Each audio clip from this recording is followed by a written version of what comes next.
지금까지 총 한 1,069건 정도의 부검을 하셨다고 그래요. 네. 야, 그 어떻습니까? 하루 일과가 좀 교수님은 어떠세요? 뭐 부검이 있는 날은 이제 오전에 부검을 하고 이제 오후에 보통 감정서를 쓰는 스케줄로 아, 돌아가고요. 그렇군요. 네.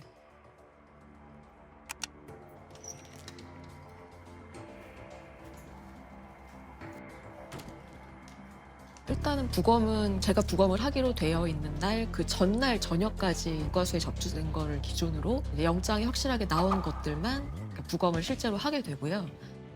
보통 시신이 발견되고 나서 하루 이틀 정도 지난 다음에 부검을 하게 되기 때문에 그 하루 이틀 동안 이제 경찰이 수사한 내용을 바탕으로 부검에 들어오게 됩니다. 아무리 많아도 4구는 넘지 않고 보통은 1구에서 2구, 많을 때는 3구 정도 부검을 하고 있습니다. 저희가 이제 부검이라는 단어가 사실 되게 어떻게 보면 저희들에게 좀 자주 들리는 단어긴 한데 실제로 부검이라는 것이 어떤 역할을 하는지에 대해서는 사실 구체적으로 알려진 것들이 많지 않아요. 네, 그러니까 네. 보통은 이제 부검을 꼭 이제 말씀드렸던 뭐 타살 사건 이런 강력 사건이랑 연관이 있다고 생각하시지만 사실은 거의 대부분의 부검은 병사로 생각이 돼요. 그러니까 어떤 질병으로 돌아가셨을 것 같은데 이분이 이제 병원에서 돌아가신 게 아니고 정확한 진단을 받은 상태가 해야 되니까. 아니라서 만에 하나 있을 가능성을 확인하기 위해서 그렇죠. 확인하는 과정이 대부분이거든요. 그래서 네네. 정말 그냥 우리 가족들이 이제 그 부검의 대상이 될 수도 있고 맞아요. 생각보다 우리 가까이에 있는 거. 이루어질 수 네. 있는 일들입니다. 부검을 시작한 첫 해에 굉장히 좀 그 충격적인 일이 좀 있었다고 해요. 예, 어떤 일입니까? 그때 제가 첫 해 이제 부검을 배우기 시작했을 때 음. 그때 이제 들어가는 부검이 좀 강력 사건에 가까운 상태 사건이었어요. 강력 사건에 가깝다라고 하면서 왔는데 네. 근데 범인이 이제 가족이었고 네? 그 젊은 여자분이었는데 어머니랑 오빠한테 이제 살해를 당한 분이셨고 어머니와 어머니랑 오빠한테요. 오빠한테요? 네네. 여동생을 흉기로 찔러서 숨지게 한 혐의로 친오빠가 체포가 됐는데요. 이런 가운데 친어머니도 범행에 가담한 것으로 드러났습니다. 친딸을 살해한 혐의로 어머니 54살 A씨와 오빠 B씨를 기소 의견으로 검찰에 송치했습니다. 네. 그 공격의 수위가 이제 좀 너무 이렇게 좀 잔혹해서 아, 그러니까 저희가 이제 딱 그 시신을 뵀을 때 많이 훼손이 돼 있는. 네, 그러니까 얼굴 아래쪽하고 목이 에? 좀 많이 훼손이 되신 상태였어요. 경찰이 발견 당시 김 씨의 시신은 얼굴과 몸이 분리된 상태였습니다. 경찰은 오빠와 어머니에 대해 일단 구속영장을 신청하고 시신을 부검하기로 했습니다. 저도 이제 그날 지도 교수님하고 같이 신월동 국과수에 갔는데 일단은 시신 훼손 상태가 너무 심하니까 다들 약간 좀 평소보다 더 숙연해지는 그런 분위기가 있었던 것 같고요. 그래서 처음에는 이제 구타로 시작을 했던 것 같은데 결국은 이제 목도 조르고 나중에 이제 기절을 하게 되니까 이제 시신도 많이 훼손을 하게 되는 그런 과정으로 진행이 됐던 것 같습니다. 키우던 강아지한테 악기가 들렸다라고 하면서 일단은 강아지를 먼저 죽였어요. 네, 근데 그러고 나서 이제 그 악기가 딸한테 옮겨 붙었구나 하면서 이제 딸을 공격하기 시작하신 거예요. 그래서 그때 상황이 이제 좀 어머니는 나중에 결국 이제 조현병이 있는 걸로 밝혀지셨어요. 근데 이제 이 어머니의 영향을 받아서 아드님도 조금 이제 독특한 생각을 하시는 네, 그런 상태가 되셨었고 그래서 사실은 치료를 받았으면 그런 상황까지 안 그러니까요. 왔을 텐데 네. 이제 아무래도 가족들이 이제 그 치료를 권유하기보다는 이제 어머니의 그 생각에 좀 동조하고 이렇게 그런 참 너무 쪽으로 안타깝네요. 갔던 것 같아요. 네, 네. 안타깝네요. 그 사건도 굉장히 안타까웠던 사건. 아, 이게 참 정말 너무 가슴이 아픈 그런 네. 사건이네요. 네. 사실 그런 정도로 심하게 훼손된 시신은 제가 부검 시작하고 나서 처음 보는 거였기 때문에 저도 굉장히 조금 어느 정도는 충격적인 굉장히 좀 생경하게 현실감이 떨어지는 느낌을 받았었습니다. 아, 이게 정말 만만치 않은 직업이구나라는 생각도 좀 들었었습니다. 교수님의 부검으로 결정적인 사인을 밝혀낸 그런 경우도 좀 있다고 그래요. 네, 제가 이제 또 촉각법의관으로 이제 일하게 된 첫 해에 네. 겪은 사건인데 그때도 젊은 여자분이셨고 이제 마지막에 어떤 수련원으로 뛰어들어가는 모습이 이제 CCTV에 확인이 찍혔어요. 되셨어요. 네. 네. 근데 그러고 나서 한 1시간에서 1시간 반 정도 후에 사망한 채로 이제 신고가 접수가 된 거예요. 저희가 이제 시신을 딱 받아봤을 때도 보통 이제 사람이 사망을 하면 이제 피가 더 이상 이제 심장이 뛰면서 이제 더 이상 피를 공급하지 돌게 하지 않- 않으니까 그 피가 중력에 따라서 가라앉게 되거든요. 그렇죠. 네. 그게 시반이라고 하는 네, 거죠. 시반이라고 하는 네. 현상이고 이게 보통은 이제 똑바로 누워 있으면 이제 등 부분이 좀 붉게 보이게 됩니다. 그래서 그게 네, 그래서 그걸 보고 이제 이분이 사망하신 지 얼마나 됐나를 좀 추정하기도 하는데 그분도 이제 등 부분이 굉장히 붉은색을 띠긴 하는데 네. 이게 시반이랑은 좀 다른 거예요. 어? 그러니까 시반은 바닥에 밀착해 있는 부분에는 생기지 않아요. 네, 혈관이 이렇게 압착이 되니까 그쪽으로는 혈액이 들어갈 수가 없거든요. 혈액이 다 퍼지겠네요. 네네. 그래서 그 아. 주변에는 붉게 되지만 완전히 밀착한 데는 오히려 더 하얗게 보이는 네네. 그런 시바는 그런 좀 이렇게 왔다 갔다 하는 특성이 있는데 이분은 그냥 등 전체가 다 붉은색인 거예요. 어? 그래서 이건 시바는 아닌 것 같다. 좀 이상하게 생각이 돼서 이제 절개를 해보니까 다 멍이었던 거죠. 네. 그러니까 누군가의 구타에 의해. 네, 이거는 뭔가 외력이 가해졌다. 그 붉은색이 다 출혈이었던 거죠. 출혈이 너무너무 심해서 이제 그 피부 안쪽에는 근육까지 다 녹아내린 상태였고 그 손상 때문에 결국은 돌아가시게 된 걸로 진단은 나왔거든요. 네. 그러면 이분은 왜 그렇게 등 뒤쪽에 그렇게 광범위하고 심한 멍이 들어 있었을까? 그걸 이제 찾아내는 게 이제 경찰의 수사 방향이 된 거였죠. 이게 범인이 그러면 누구입니까?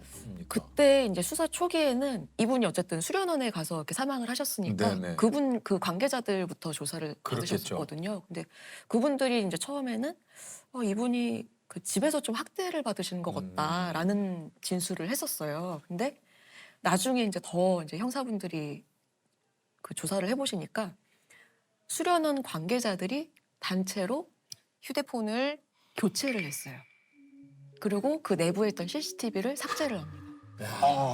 그래서 뭔가 이제 수상한 게 하나씩 나오니까 더 이제 조사를 해보니까 일종의 이렇게 수강생으로 등록을 한 분이셨는데 이 돌아가신 분이 이분한테 이런저런 이렇게 잡일을 굉장히 많이 시켜줬더라고요. 참. 그런 일을 계속 시키는데 또 정해진 날짜까지 안 해오면은 굉장히 많이 혼내거나 질책을 하고 네, 또 네. 때로는 목검 같은 걸로 이렇게 때리기도 아우. 하시고 폭력까지. 네, 뭐야. 그게 너무 반복이 되다 보니까 이 피해자분은 일종의 가스라이팅을 당하신 거예요. 그래서 신고도 못하고 그냥 네. 당연하다고 생각을 네, 하신 네, 거구나. 네. 그래서 그날도 이제 늦었다 하면서 나 일도 다 못했는데 늦었다 하면서 막 달려가는 게 그 CCTV의 마지막으로 잡힌 모습이었던 아니 근데 거죠. 이 참 시신 부검 결과 외부 충격으로 사망했을 가능성이 크다는 국립과학수사연구원의 소견이 나왔습니다. 수련생을 목검 등으로 때려 숨지게 한 혐의로 재판에 넘겨진 관장에게 중형이 선고됐습니다. 아니 그리고 이게 본인들이 잘못을 했는데도 이걸 이제 증거인멸을 하고 증거인멸을 시도를 한 거죠. 가족분들한테 떠넘기고. 네. 정말 진짜 부검을 하신 이야기를 또 하다 보니 이런 이야기까지 좀 나왔는데 안타깝게 돌아가신 분들의 또 이야기를 또 듣다 보면 그만큼 또 부검이 얼마나 중요하다라는 생각이 좀 듭니다. 이 일을 하시면서 또 유독 마음이 좀 아팠다, 좀 네. 먹먹했다라는 그런 또 일들도 좀 있으셨다 그래요.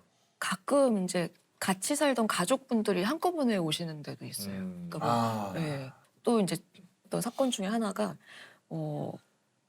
고령의 이제 어머니랑 좀 중년의 아드님이 같이 돌아가셔가지고 뒤늦게 발견이 되신 사건이 있었는데 그분들이 발견되신 계기가 수도세가 갑자기 너무 많이 나온 거예요. 그래서 그 수도관리 사업소에서 이 점검을 하기 위해서 이 집을 찾았다가 이제 부패 상태로 이제 돌아가신 두 분을 발견을 하신 거였던 거죠. 서울 종로구 창신동에서 80대 어머니와 50대 아들이 숨진 지 한 달여 만에 발견됐습니다. 수도요금이 90만 원 넘게 나온 걸 이상하게 여긴 수도사업소 직원이 현장 점검을 나왔다 발견했습니다. 불러도 인기척이 없었고 물이 이렇게 새고 있는 소리가 들렸다고 합니다. 이 두 분이 다 좀 거동이 좀 불편하시고 네. 그러니까 일정한 직업이 없는, 그러니까 특정한 수입이 없는 상태셨는데 그렇게 되면 사실은 우리나라에서는 이제 기초생활수급자로 이렇게 지원을 해드려야 되잖아요. 이분들이 살고 계시던 집이 자가였어요. 물론 그 집이 이제 아주 괜찮은 집은 아니었고 이렇게 쓰러져가는 집이었는데도 그러니까 서류상으로는 재산이 있기 재산이 때문에. 있으니까 이게 구청에서 뭐 그 주민센터 같은 데서 네. 이제 확인을 해도 방법을 찾아보는 와중에 이제 결국은 돌아가신 그런 거예요. 안타까운 네. 또 일이 있었군요. 조금 더 안타까웠던 거는 이 두 분이 둘 다 돌아가셨잖아요. 근데 시신 상태로 봤을 때는 이제 아드님이 먼저 돌아가신 것 같았어요. 근데 어머님이 더 거동이 불편하시니까 아드님이 좀 보살폈을 텐데 아드님이 더 먼저 돌아가시니까 어머님은 이제 그냥 거의 좀 마지막에는 뭐 식사도 제대로 못하다가 돌아가시지 않았을까 싶은 상태였는데 그 와중에도 이제 아드님 양말을 신겨놓은 것 같은 정황이 있었거든요. 아이고. 그래서 이게 참 본인도 굉장히 상태가 안 좋으셨을 텐데 그 와중에도 이제 아드님을 걱정하는 그 마음이 느껴져서 더 좀 안타까웠습니다. 그러니까 뭐 혹시 사각지대가 생기는 이럴 때에 네네네. 이렇게 또 안타까운 일들이 또 생기니까 이게 또 이런 거를 뉴스로 볼 때마다 참 저도 그렇습니다만 네. 많은 분들이 참 뭐 안타까워하시죠. 맞아요. 가슴 아프죠. 이런 일이 좀 없어야 하는데 제가 이제 지금까지 한 1000건 넘는 부검들을 다 이제 파일 하나로 정리를 해놓고 있거든요. 근데 거기에 보면 이제 다 사건 개요들이 다 나와 있는데 그 사건 개요를 이렇게 하나씩 보다 보면 사람의 인생 한 명 한 명이 다 소중하고 다 의미가 있고 그러니까 정말 소중하지 않은 사람은 없구나 하는 생각도 갖게 됩니다. 그 중에 하나 이제 기억나는 게 지금은 이제 통상 알려진 약촌 오거리 택시 강도 사건. 그게 제가 부검을 하고 재심까지 갔던 사건인데요. 제가 듣기로는 그게 아마 영화화도 됐던 재심이라는 영화가 됐던 사건인데 2000년 8월 10일 날 택시 기사가 동료 기사들한테 무전을 합니다. 택시 강도를 당했다고. 그래서 택시 기사들이 가보니까 이미 칼에 찔려서 다량 실혈이 있었고 그러나 이미 출혈을 너무 많이 해서 사망한 사건입니다.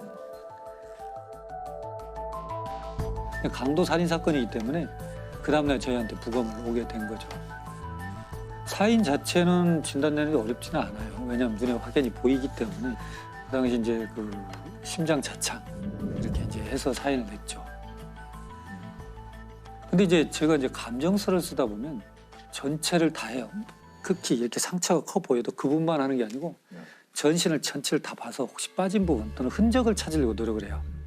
이 가슴에 8군데의 자창이 있음에도 불구하고 어느 것이 주로 안에 들어가고 어떤 건 자입하지 못한 것이 있거든요. 그 중에 들어갔던 것이 2번과 3번의 늑골을 절단하고 그다음에 폐와 심장을 지나서 척추 끝까지 이어진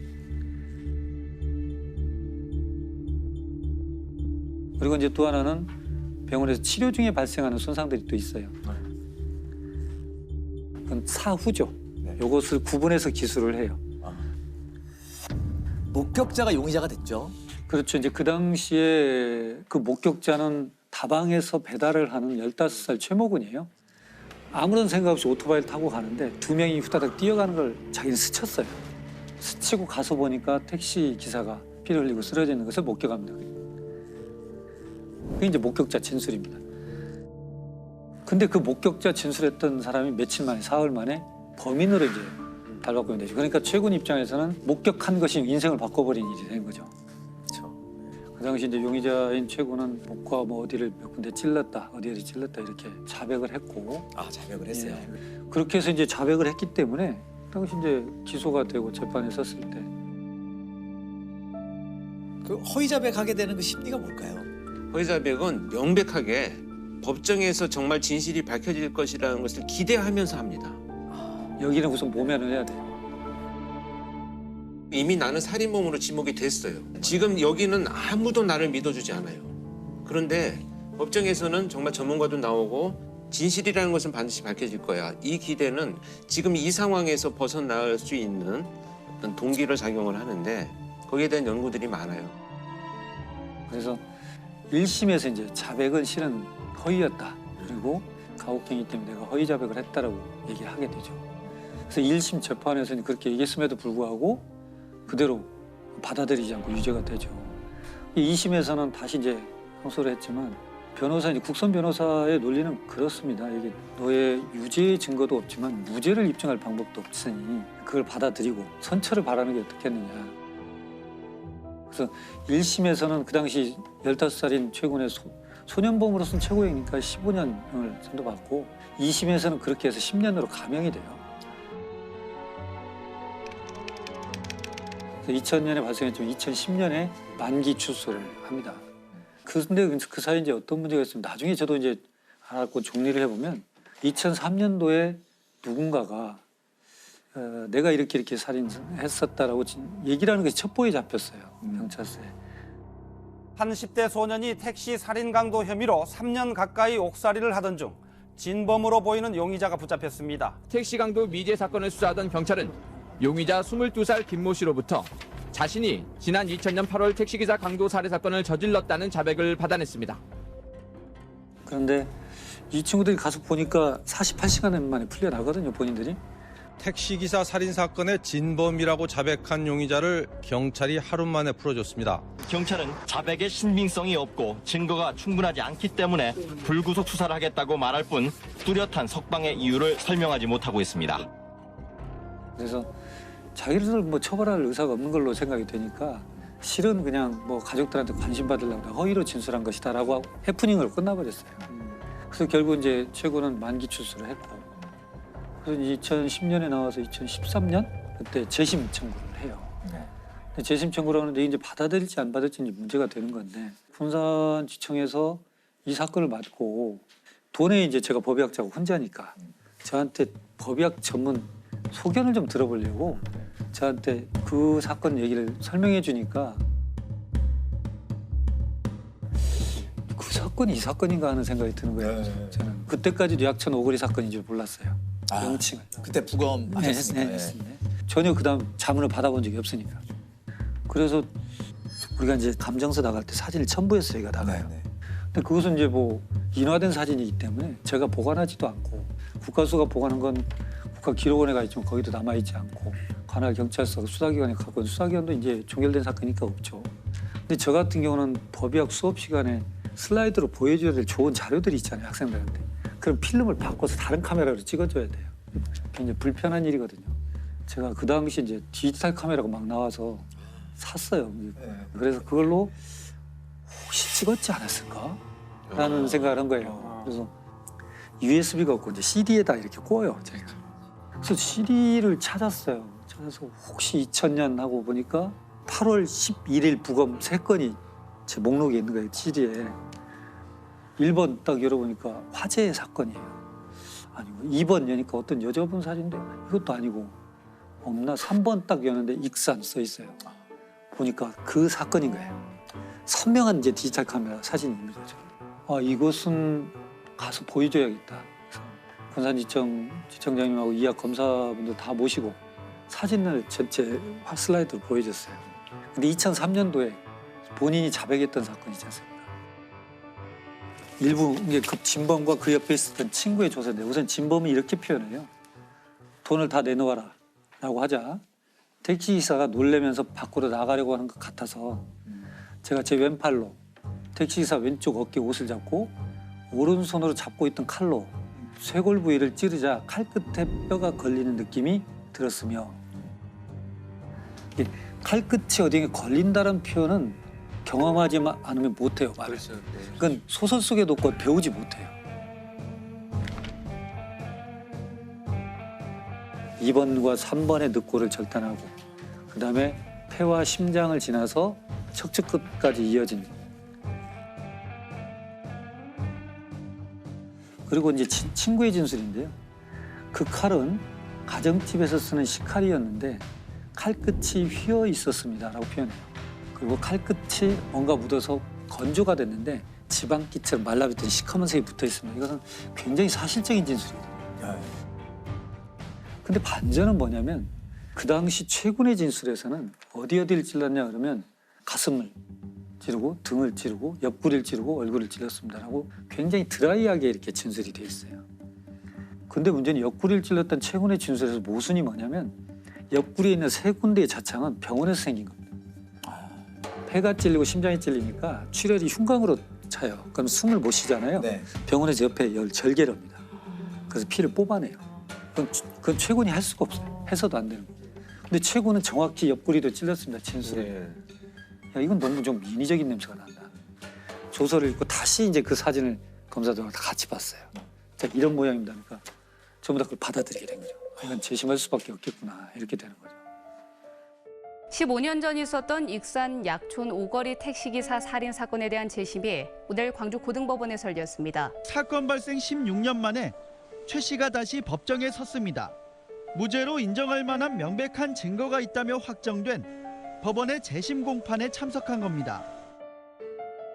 그래서 재심은 이제 받아들였고 군사일체에서 대법원까지 가가지고 무죄로 됐죠. 그리고 이제 바로 진범으로 진술했던 그 사람이 바로 긴급 체포가 돼서 형을 살고 있죠 지금. 와, 이 교수님의 그 사진이 결정적인 역할을 한 거네요. 최종 이제 무죄 판결 듣고 어떠셨어요? 이제 뭐 사필 규정이죠. 실은 법을 다루는 사람들이 신은 아니니까요. 근데 그런 생각을 저도 역시 합니다. 반문하는데 이런 사건이 발생해서 피의자 신문조서, 범인으로 된 분의 조사나 현장 검증이 있을 때는 법의학 전문가가 같이 임장을 했으면 좋겠다는 생각을 해요. 과거 거 보면 현장 검증이 아니에요. 현장 강요지. 네, 맞아요. 그래서 이미 자기들이 갖고 있는 상황에서 진술을 받아내요. 그 현장에 보면은 검시관님들은 이제 법의학자분들이랑 다른 거죠. 그렇죠. 지금 이제 우리는 법의관이라고 하고 검시관들은 요 근래 이제 우리 과학수사에서 각 경찰청마다 의료기술직 출신들의 검시 조사관을 두고 있어요. 지금은 그럼 현장은 이제 검시관은 출동을 해가지고 이제 자기 의견을 쓰고 하지만 이제 정확한 거는 부검을 이제 또 해야 되죠. 그리고 이제 중요한 건 이번 건도 내부 장기의 치명적 손상으로 사망했다는 건 이미 알죠. 현장에서 보면. 그러나 어떤 경로로 갔는가에 대한 정확한 기술을 우리 이제 해놔야 돼요. 그래야만 나중에 그 지금처럼 이렇게 했다는 진술을 누가 부합된다는 걸 얘기할 수가 있어요. 죽음을 검증하는 것이 너무 중요하다. 죽음은 상당히 어두운 분위기를 주죠. 그러나 죽음을 어둠으로 보지 말고 죽음은 살아있는 사람들한테 교훈을 던지는 살아있는 학문으로 좀 봐주셨으면 좋겠어요. 제가 가끔은 그런 얘기를 합니다. 어떤 사망 사건이 발생하고 누가 사고가 발생하면 불상사가 발생했다 이런 표현을 해요. 근데 불상사는 죽은 사람한테 발생한 게 아닙니다. 죽은 사람은 이미 죽었어요. 불상사는 그와 같이 미래를 꿈꿨던 사람들한테 불상사가 발생한 거예요. 즉, 산 사람한테 불상사가 발생한 겁니다. 그래서 우리는 죽음을 검증해야 돼요. 그걸 검증해야 돼요. 이게 법의학이 망자만을 위한 분석만 하는 게 아니고 산 사람을 위해서 여러 가지 교훈을 남겨주는 학문이에요. 그렇네요. 반대로 보험금을 노린 범죄도 그 건도 참 저도 참 답답하고 지금도 돌이켜보면 이제 과연 아찔한 사건인데요. 2006년도쯤에 피해자가 아버지예요. 아버지가 이제 조수석에 타고 아들이 운전하고 운전자의 어머니가 탑승하고 차량이 갑니다. SUV 차가. 근데 교차로에서 좌회전하면서 이미 정차돼 있던 소나타를 충격을 해요. 추돌을. 그러고 나서 조수석에 탔던 이 망인만 가서 보니까 이미 사망한 상태예요. 크리스마스 밤에 교통사고로 한 50대 공무원이 숨졌는데요. 일가족이 타고 있던 SUV 차량이 신호대기 중이던 승용차를 들이받았습니다. 이 사고로 SUV 차량 조수석에 타고 있던 공무원 54살 김모 씨가 그 자리에서 숨졌습니다. 가족들은 가장인 김 씨가 교통사고로 숨졌다고 진술했고 서둘러 시신을 화장했습니다. 가족이 탑승한 상태에서 조수석에 탄 사람만 돌아가셨잖아요. 당연히 응급실 인턴쌤은 교통사고로 인한 사망. 의심할 여지가 없이 사망진단서 띄어졌죠. 그런데 사고 처리반은 우리 공 교수님 아시겠지만 사고 처리용 사진을 찍는 거예요. 첨부해야 돼 사진. 그 사진을 몇 장을 찍고 사망진단서는 발부됐고 사고 처리라는 것은 인정이 돼 있으니까 당연히 끝났죠. 근데 이게 이제 교통사고인데 문제는 장례 연락을 안 했어요. 부고를. 직장에도 연락하지 않고 또 형제들한테도 연락하지 않고 아무한테도 연락하지 않고 장례를 치러버려요. 화장을 해버렸어요. 그러고 나니까 이게 좀 이상한데 가족들은 수사를 요청을 해도 시신도 없고 사진만 있고 그러니까 이게 자꾸 안 풀리던 사건이 있었어요. 그리고 또 수사를 계속 진행하다 보니까 참 독특한 게 밝혀져요. 정차돼 있던 차 있었죠. 피해 차량. 그 운전자가 망인의 부인과 내연관이에요. 그 사람은 자백을 합니다. 실은 내가 이렇게 해서 서 있으면 어디에 몇 시에 돼 있으면 와서 이렇게 해서 교통사고 보상금 2001년도부터 한 14개 정도 들어놨거든요. 14개. 7억여 원 정도 수령을 하는데 내가 좀 나누겠다라고 내가 그때 나왔다. 이게 자백을 합니다. 근데 어떻게 죽였는지 난 모른다. 그건 들은 바가 없다. 그래서 법정에서 바뀔 수가 없죠. 그래서 결국 보험 사기로만 1심에서는 정리가 돼요. 아들은 보험금 수령한 다음에 외국으로 갔어요. 그러니까 기소 중지가 되고 그 부인은 보험 사기로 5년형, 또 공범인 내연하면 1년 징역 살고. 경찰은 이제 단순 보험 사기뿐만 아니라 살인 사건으로 이제 중점을 두고 증거에 대한 계속 추적을 했습니다. 왜냐하면 그때 탔던 SUV 차량 충돌 과정에도 에어백이 터지지 않았어요. 또 하나는 그때 교통사고 분석을 해보니까 시속 약 40km 미만으로 가고 있었던 속도이기 때문에 탁승자가 사망할 수 있다 이렇게 생각할 수가 없는 상태거든요. 근데 지금 2008년도에 저한테 이제 자문 의뢰가 됐죠. 근데 시신이 없구나. 그러면 할 수가 없어요. 제 입장에. 참 어렵다. 사건 개요를 다시 한번 들어봤어요. 그래서 보니까 그렇게 했는데 사진상 보면 전방 유리창이 2군데가 깨져 있어요. 거기에 2군데가 충돌돼 있으면 누군가가 2번 부딪혀야 되거나 또는 조수석이니까 뒷좌석에 탔던 부인이 부딪히거나. 네네. 부인과 운전자인 아들은 아주 정상이거든요. 근데 이게 좀 이상하다. 근데 시신 장례식장에서 찍은 사진이거든요. 지금 교통사고 처리반이. 근데 딱 뒷면을 보는데 시반이 형성이 잘 돼 있어요. 시반이라는 게 그 피가 이제 고여가지고 그럼 피부 결국은 밑에 우리가 사망했다 그러면 심장이 멈추는 거거든요. 심장이 멈추면 혈액이 돌아다닐 힘을 잃어요. 그럼 이건 맥체이기 때문에 중력이 작용하는 방향으로 그대로 이동을 해요. 그냥 시간이 걸립니다. 어느 정도 자리 잡으면 색깔이 나타나기 시작해요. 근데 이 사람은 앉아있는 상태에서 사고가 나고 응급실 가서 계속 실려가면서 등 뒤로 이동할 수 있겠죠. 근데 시반이 사망한 지 1시간 반 만에 그렇게 형성될 수가 없어요. 조수석에 타기 전에 이미 누워있는 상태에서 시반이 형성됐어야 돼요. 사망 시간을 그 훨씬 전으로 봐야 돼요. 그래서 2심에서는 이게 이제 무기징역이 되죠. 그리고 이제 살인 혐의가 돼서 외국에 나와 있던 아들은 민터폴로 체포가 돼서 들어왔죠. 일단 둘 다 이제 무기징역. 단순 교통사고 같았지만 망자의 부인과 아들이 범인으로 지목됐습니다. 김 씨 앞으로 14개의 보험이 가입돼 있었고 피해 차량 주인이 숨진 김 씨 부인의 내연남인 것도 의문이었습니다. 재판부 역시 김 씨가 살해된 상태로 사고를 당했다고 판단했고 김 씨의 부인과 아들에게 각각 무기징역을 선고했습니다.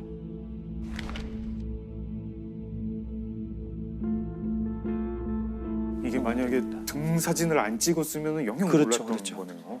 오히려 장례를 정상적으로 좀 치렀으면 묻힐 뻔했던 거네요. 이분들의 좀 성급한 마음이 꼬리를 잡히게 된.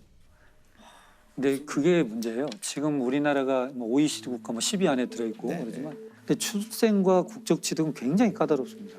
근데 사망에 대한 것은 굉장히 허술해요.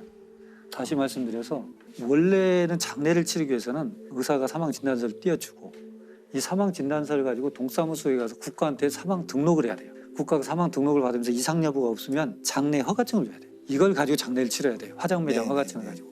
근데 우리나라는 사망 등록이 그렇게 안 돼 있어요. 장례를 다 치르고 사망을 한 날로부터 한 달 이내에 동사무소 가서 신고하면 되거든요. 그러니까 뭐 필터링이 없는 거예요. 볼 수 있죠. 근데 또 중요한 건 사망 진단서가 없어도 돼요. 인후 보증이라 2사람의 보증만 있으면 사망 등록이 또 가능합니다. 인후 보증이라는 게 그 버두자 쓰는 그냥 가족도 아니고 그냥 지인이 와가지고 해주면 된다. 죽음에 대해서 객관적 검증의 제도가 필요하다는 거예요. 지금 우리가 모든 것이 파편화되고 어떻게 되면 단순화되고 이런 것이 전문화된다고 그러잖아요. 전문화되는 것은 옆 경계선을 모르잖아요. 옆에서 무엇을 하는 것인지. 난 이 영역에만 할 거야. 이렇게만 하는 경향이 있지만 결국은 2차 세계대전 때 홀로코스트도 실은 이것이 어떻게 쓰이는지 모르게 독가스를 만든 화학자가 있고 인체 실험을 했던 의사가 있고 수용소에서 유대인을 그 샤워실에 집어넣은 사람만 있고 죽은 유대인에서 옷을 벗겼던 사람이 있고 그들은 자기가 무엇을 잘못하는지를 몰라요. 파편화됐기 때문에. 결국은 한나 아렌트가 얘기했던 대로 악의 평범성에서는 각자가 그 위치에서 생각을 멈췄기 때문에 악이다.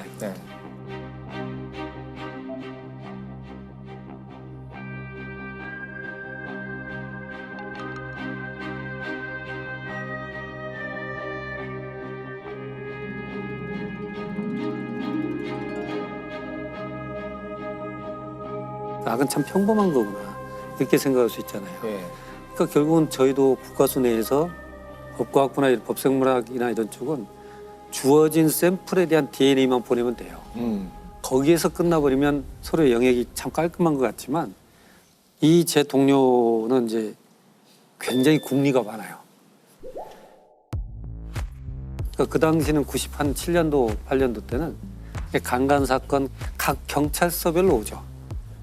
국가수는 해당 경찰서에 보내기만 하면 돼요. 유전자 분석을 잘 해가지고 보내면 되는데 이 사람은 그 당시에 자기 컴퓨터로 쭉 데이터를 모아요. 그래서 광주 서부경찰서든 전주에는 경찰서든 모아서 그거에 대한 통보만 하는 게 아니고 범인은 여기저기 돌아다닐 수 있잖아요. 여기에서도 있고 여기서도 있고 동일 범위입니다. 라고 스스로가 그 데이터베이스를 만들어요. 그러니까 경찰들도 공조 수사를 잘 못해요. 왜냐하면 어떤 사건을 해결했을 때는 성과를 갖고 다투는 거고 못했을 때는 그거에 대한 어떤 책임을 져야 되기 때문에 서로 정보 공유를 잘 안 하는 경향이 있어요.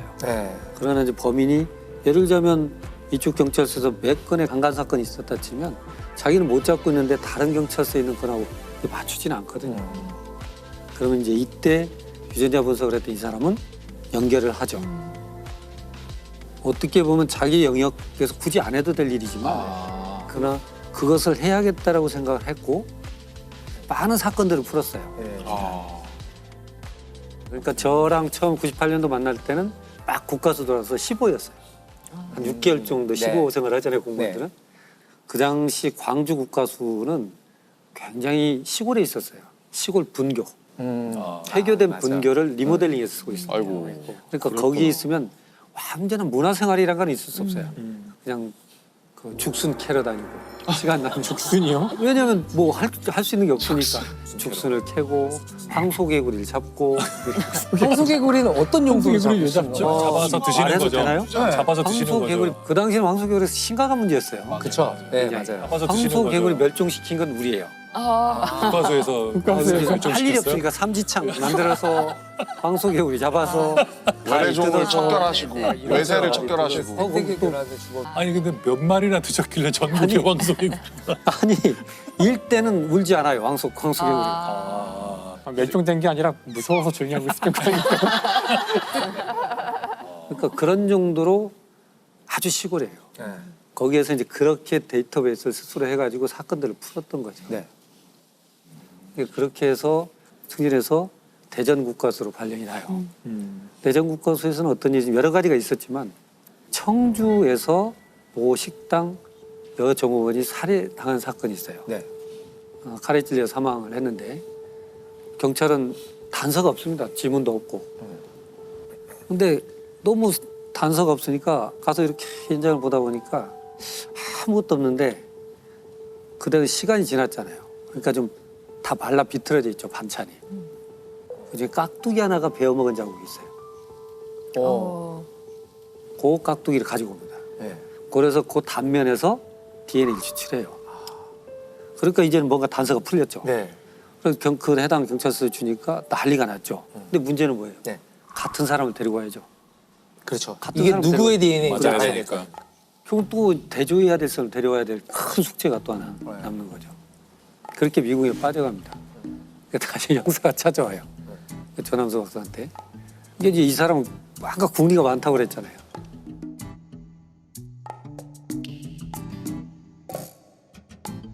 뭘 하고 있었냐면 우리가 이제 X 염색체가 있고 Y 염색체가 있잖아요. Y는 아버지한테 온 거잖아요. 그렇죠.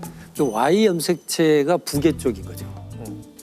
그러니까 그동안 쭉 데이터가 들어온 걸 가지고 YSDR이라고 하는데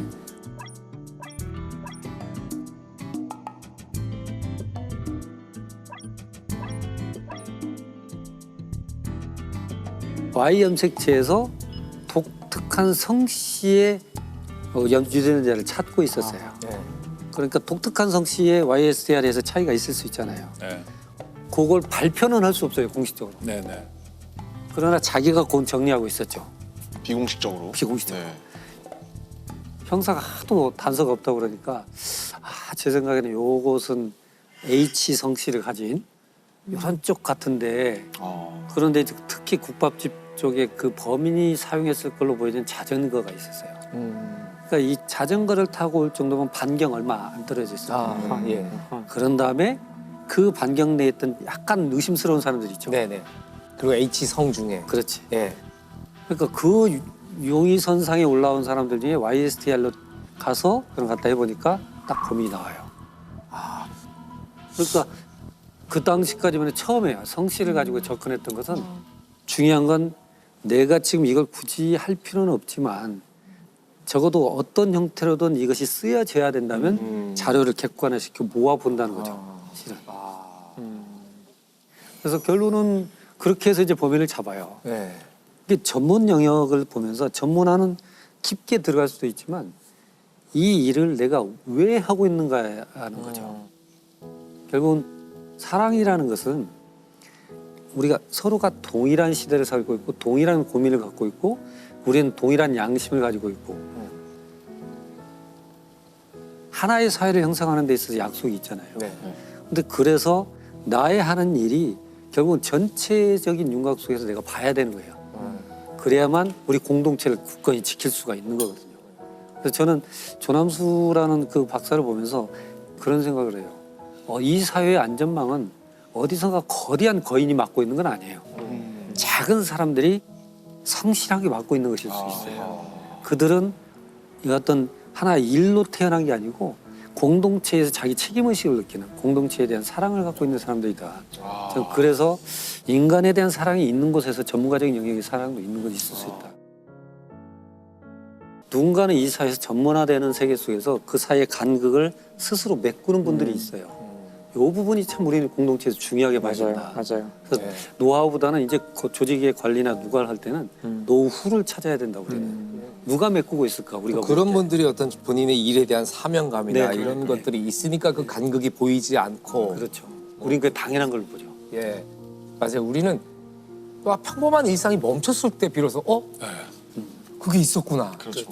우리가 모르는 순간에 이 세상을 움직이고 이 세상을 지탱하고. 퍼즐을 맞추고 하시는 분들이 있었구나. 근데 그 중에 아주 중요한 분이 오늘 예, 조남수 박사님. 조남수 예. 박사님. 저를요? 네. 항상 요즘은 좀 그런 것도 많이 조심스럽습니다.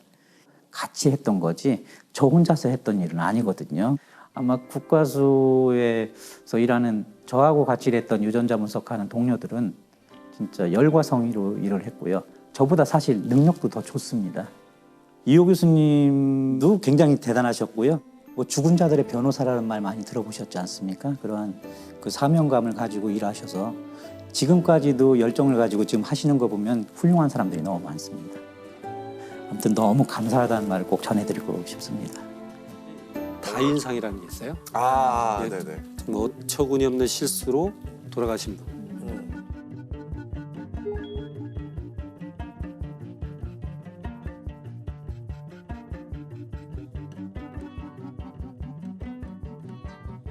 예를 들어서 하늘을 좀 날고 싶은 사람이 있어요. 헬륨 풍선을 40몇 개를 불어요. 가스를 의자에 묶어서 친구들이 줄을 놓으면 잠깐 올라가서 한 10m 정도 있다가 구경 좀 하고 내려오려고 그랬어요. 저런. 근데 이 사람이 4km 올라. 네네네. 너무 많이 묶었어. 그래서 비행사가 봐요. 조종사가. 그럼 공항 죽지 거치에서. 않나요? 그래서 자기는 어느 정도 올라가면 총으로 하나씩 터뜨려서 내려올 내려오려고 생각이었네. 그랬대요. 너무 무서운 거예요. 착지는 어떻게 하려고? 그래서 결국 관제탑에 신고가 되고 경찰 오니까 이걸 하나씩 터뜨려서 내려왔어요. 내려왔어요? 내려왔어요. 그래가지고 이 사람은 다인상의 후보는 못했어요. 왜 죽지 않았기 때문에. 사망하지 않았기 네. 때문에. 그래서 이제 그런 보고도 것들인데 됐어.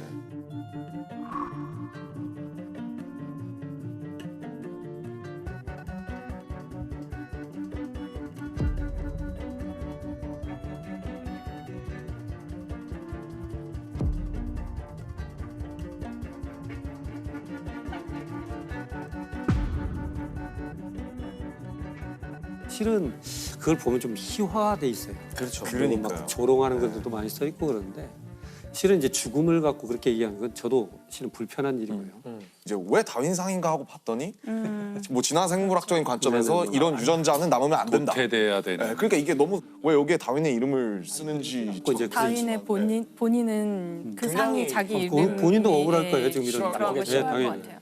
뭐랄까 조롱에 가까운 이그노벨상과는 많이 다른 것 같아요. 그래서 근데 제가 이제 그 다윈상은 그걸 보다가 가만 생각을 해본 거예요. 제가 어떻게 보면 우리는 굉장히 불안한 세상을 살고 있는데 안전하고 치밀하게 계획된 그런 시스템 하에 살고 있다는 착각 속에 사는 거 아닐까. 그러다가 어처구니 없는 일을 당하고 보니 이렇게 불안한 사회에서 우리가 이런 걸 느낄 수 있는 사건들이 자그마한 것들이 있을 거라는 생각이 드는 거예요. 그래서 우리가 이제 하이니 법칙이라고 1대 29대 300 그러잖아요. 하나의 큰 사건이 생기기 전에는 그보다 좀 적은 것이 29건 정도 미리 발생하고 더 작은 것은 한 300건 정도 미리 발생한다. 굉장히 고도화되고 안전한 사회는 300건 때 이미 캐치가 되죠. 그런 것들을 단발성으로 그 사람들만 문제가 있었던 걸로 봐서는 안 된다. 그렇지. 그 사람들이 부주의했어. 그거 봐, 왜 그러지 말라고 저 사람들이 했었어. 바보라서 그래. 그렇죠. 그렇게 생각하는 경향이 있다는 거죠. 그게 아니고 그 사람들은 원래가 불안전한 시스템에서 우리 대신 희생한 사람이에요. 우리 대신. 그래서 우리는 그걸 놓고 그 희생에 의미를 부여하는 건 발생하지 않도록 교훈을 뽑아내는 것이 우리의 역할이거든요. 그래서 한번 지나가는 형태가 아니고 그런 것들이 기록이고 남아야 어디가 매뉴얼이 이렇게 만들어지는 거죠. 그래서 다윈상은 막 사망이고 뭐 그건 약간 흥미 위주가 되지만 우리가 그런 것들을 얘기할 수 있는 공론회장을 한번 인터넷으로 만들어 본다면 얼마나 좋을까. 그래서 어떻게 보면 사회를 바꾼 것들도 생길 수 있죠. 이제 이걸 배우려고 제가 호주로 이제 교환 교수로 갔었는데 멜번에 큰 차, 쓰레기차가 후진하면서 어린애를 친 경우가 있어요. 우리도 가끔 있잖아요. 그럼 보니까 운전석에서는 뒤가 안 보이잖아요. 그럼 이건 에러잖아요. 우리가 잘못 고안한 거지. 그래서 권고를 내보냅니다. 헤비비니까 큰 차량은 후진 기어는 무조건 소리가 나게끔 해라. 이게 이제 하나의 개선 사항이에요. 그래서 빠라바라바라바라 나오잖아요. 이게 이제 개선이 되는 거고. 어린애들이 이제 학교 갔다가 와서 빨리 자전거 놓고 놀러 가고 싶잖아요. 그러니까 가서 차고에다 넣고 이걸 딱 하다가 헬멧이 걸려요. 틈에. 대롱대롱 매달릴 때 죽는 경우가 발생을 해요. 그러니까 보니까 급한 마음이 그러니까 순간적으로 틀 수 있는 그 고안해라, 이 기구를. 어린애들 응급 상황에서 이거 헬멧을 빨리 풀 수 있는 방법. 이걸 고안해내라 하고 용역을 주고. 그런 식으로 뭔가 하나 발생하면 이걸 그냥 놓치지 않는 거예요. 그래서 어떻게 보면 이런 부분들을 자꾸 생각하고 개선해 나갔으면 좋겠는데 뭐 와이파이가 잘 터지고 뭐 이런 게 선진 문화가 아니고 사람이 소중한 사회죠. 이게 선진 문화가 되는 것이죠. 사실은. 그래서 어떻게 보면 그 사람의 죽음을 의미 있게 만들어주는 거예요. 근데 이게 비용 문제이기 때문에 사실 이제 우리 사회가 어느 정도 잘 살게 되면은 그 비용을 이제 치러야 된다고 생각을 해요. 그게 한 사람이라도 구해야 되기 때문에 앞으로 우리가 더 국력이 강해지고 더 부유해질수록 점점 더 이 안전 비용을 지불해야 할 거기 때문에 더 약간 비효율적이고 더 불편한 사회로 갈 거라고 예상을 해야 될 거예요. 만약에 정말 다윈상이 아니라 정말 뭐 우리나라든 어느 나라에서든 사실 이런 거를 이렇게 정말 훨씬 더 건전하고 건강한 방식으로 나올 수 있는 상이 나오면 좋을 것 같아요. 그런 상을 만약에 교수님이 만드신다면 그 상의 이름은 뭘까요? 고민을 좀 많이 봤어요. 제가 이름 붙인 것은 식겁상이에요. 식겁했어요. 와, 이런 일이 발생했고 나 죽을 뻔했어. 이제 니어미스인데 실은 니어미스라고 발생하기 직전. 니어미스. 근데 그래서 저는 한글로 이제 식겁상인데 우리가 욜로는 있잖아요. 서울대 교수님 말씀하신 게 요도거든요. You only die once. You only live once에서 You only die once. 너는 단 한 번 죽는다. 의미 있게 살아라. 이런 뜻이 있어서 그랬더니 우리 한글말로는 좀 요도 이래서 좀 애매한데 들고 가실까 봐 조마조마했는데 결국 가시는군요. 근데 제 생각은 제일 위에 우리가 뭐 인지하지 못했던 허점의 함정에 빠져서 돌아가신 분들의 삶을 의미 있게 만들자. 요도상도 좋은 것 같아요. 그런 면에서.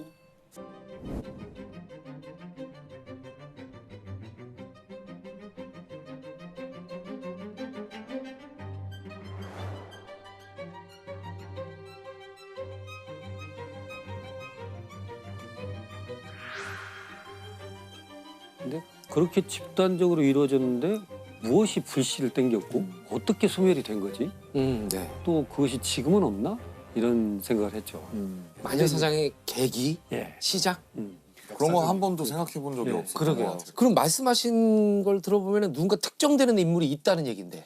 우선은 마녀를 잡는 망치라는 책을 썼거든요. 이게 이제 마녀를 잡는 망치. 이것은 마녀를 식별하는 요령부터 어떻게 재판하고 어떻게 처형하고 다 써놓은 책이에요. 이 책을 쓴 사람이 바로 하인리히 크라머라는 사람이에요. 하인리히 크라머.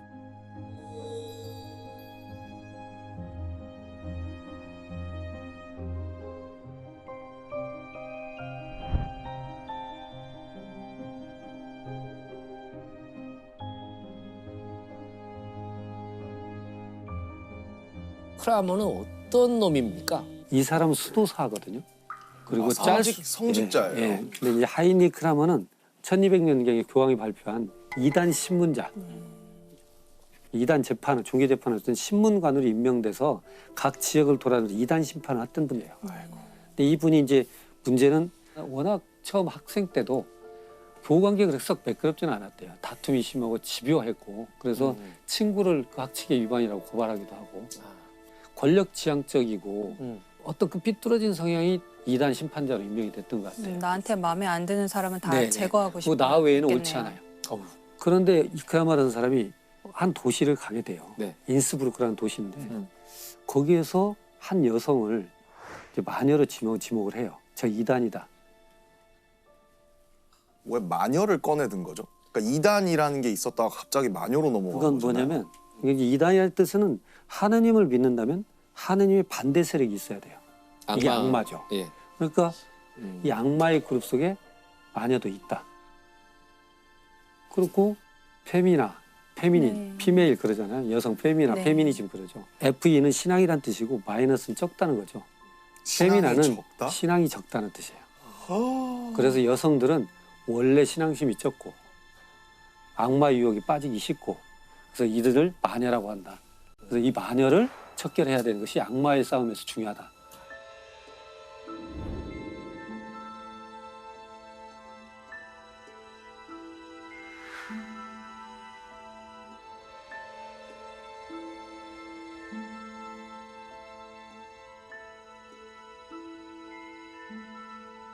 근데 이제 그 크라머라는 사람이 이제 헬레나라는 그 여성인데 결혼을 했어요.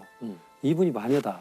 악마에 씌운 것 같다. 왜냐하면 남편이 바람 피우는 상대 여성을 아프게 했다. 또 남편하고 내연 관계인 여자를 아프게 주술을 걸었다. 저주를 한 거죠. 저주를. 또 하나는 이 여성이 어떤 기사를 좋아했는데 그 기사한테 또 저주를 내렸다. 이게 이제 고소의 의미예요. 고발을 한.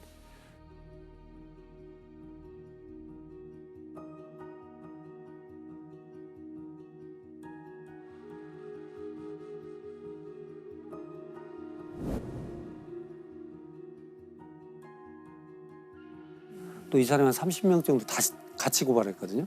이게 그 인스부르크 주교랑 종교재판관들이 심판을 하다 보니까 도저히 이 수도사가 얘기하는 걸 믿을 수가 없어요. 그러니까 그 주교가 너 이 도시를 떠나라. 이상한 바보 같은 짓 하지 말고 추방을 해버려요. 그럼 크라머가 화가 나죠. 크라머가 자기가 잘못했다는 걸 인정하기 싫고 이 사람을 용서는 안 되겠고 그래서 마녀를 식별하는 방법 재판에 이 책을 써가지고 마녀를 잡는 망치라는 이름으로 책을 낸 거예요.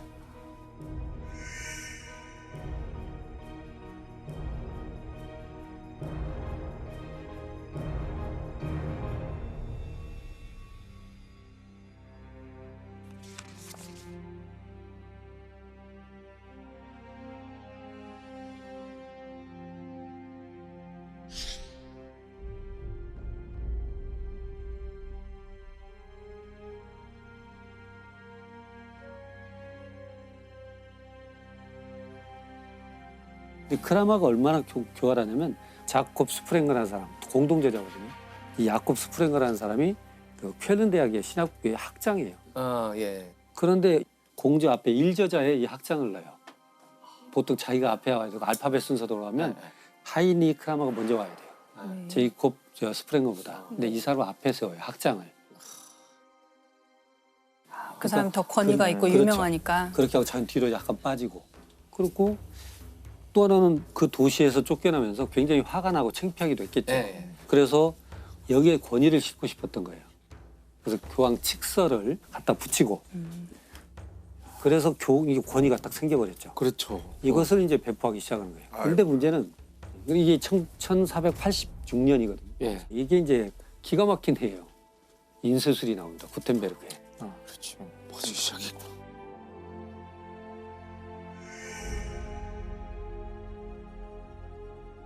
그래서 인쇄술이 딱 생겨버리니까 동시에 몇백 건이 만들어지는 거죠. 엄청난 한 29판 정도가 생겼고 이게 그래서 스테디셀러예요.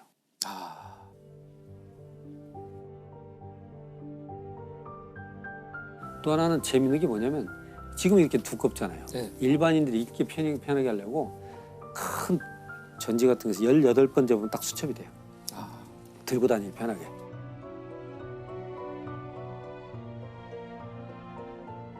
다이제스트를 만들었나요? 핸드북이죠. 마녀 식별 핸드북. 그 교황청에서는 이게 나중에 보니까 말도 안 되잖아요. 한 3년 지나서 이건 우리가 인정할 수 없는 책이다 라고 교황청이 3년 만에 철회를 해요. 그런데도 불구하고 이미 팔려나가요. 이미 불불처럼 번진 거죠. 아마 진짜 교활한 찌질이의 노르위에 전 세계가 수백 년 동안 놀아났네요. 그러니까. 근데 이것은 마녀를 증명하는 책이 아니고 마녀를 판별하는 책이에요. 그 얘기는 뭐냐면 마녀가 아니라는 증거는 없어요. 그러니까 여기에서 보면 우선은 신 박사님은 마녀예요. 왜냐면 나이에 비해서 젊어 보여요.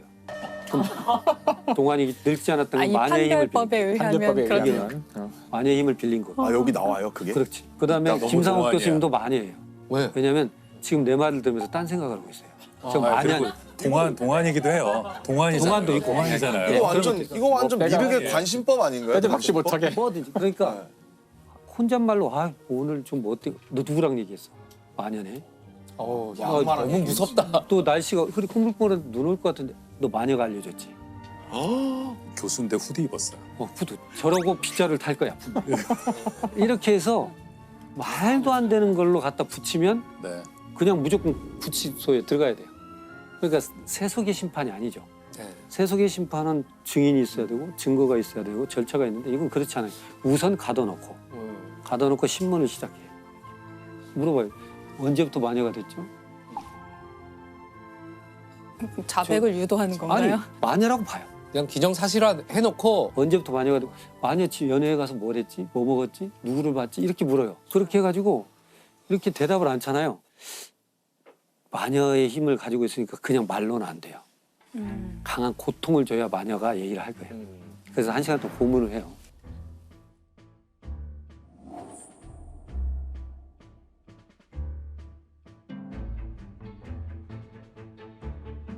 저 물고문 한번 말씀드릴게요. 물고문. 물에다 빠뜨리면 물은 정화의식이 있어요. 깨끗하니까.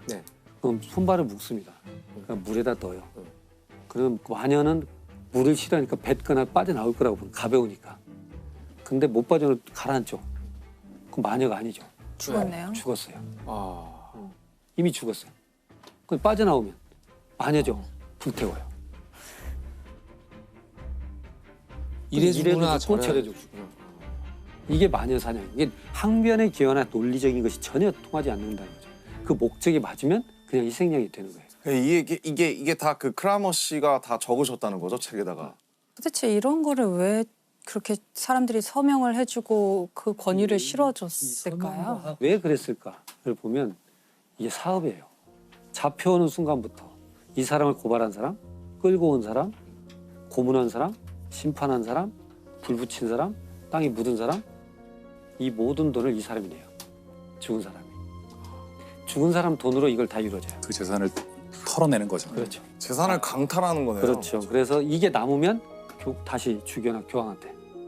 그러니까 어느 날부터는 가난하고 힘없고 혼자 사는 여성이었다가 돈 많은 사람이 타깃이 되기 시작해요.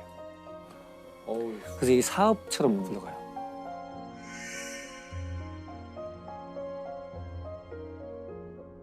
그러니까 통계가 정확하게는 않겠지만 300년 동안 자행됐다고 하셨는데 도대체 몇 분이나 그러니까 돌아가셨을까요? 이제 어떤 분은 많게는 뭐 숫자가 정확하지는 않은데 제일 많이 얘기하는 분은 900만 명 정도 얘기하고 900만 명이? 어떤 분들은 뭐 10만 명 정도 얘기를 해요. 근데 이게 문제는 뭐냐면 유럽에 전체적으로 퍼져서 오랫동안 이루어진 거기 때문에 그 정확한 통계는 없어요. 아까 그 교수님이 얘기했을 때 주로 이제 마녀 사냥의 희생자는 힘없고 나약한 여성 그런 데서 이제 돈 많은 사람 쪽으로 가게 됐죠. 네.